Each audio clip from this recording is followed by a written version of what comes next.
wow, this is a really good cast. Seeing everyone together is amazing. Thank you all for being here. I'll start with a few questions. First for Spike,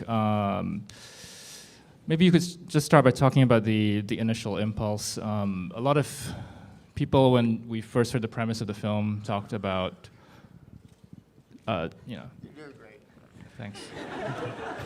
I won't direct any questions at you just yet, but talked about Siri, but I know that you had in mind a more ancient artificial intelligence program, and this is in fact a film that you've been thinking about for a while. Can you talk about what sparked it to begin with?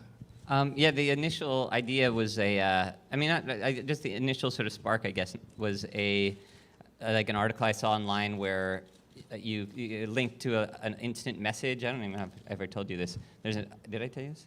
Okay.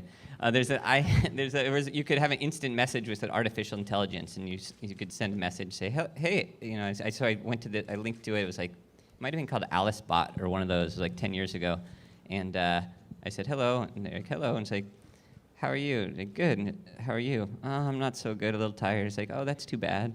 And I was like, had like a little exchange. I was like, kind of like, I had this buzz of, wow, I'm talking to this thing. This thing is listening to me. And then quickly it sort of devolved into like, you could tell it was just sort of parroting things it had heard before, and it wasn't intelligent, but it was a clever program.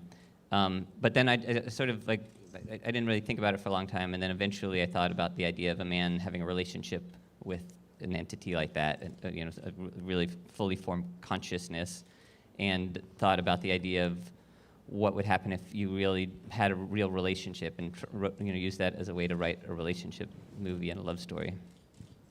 How'd I do? Thanks. Thanks, Eddie.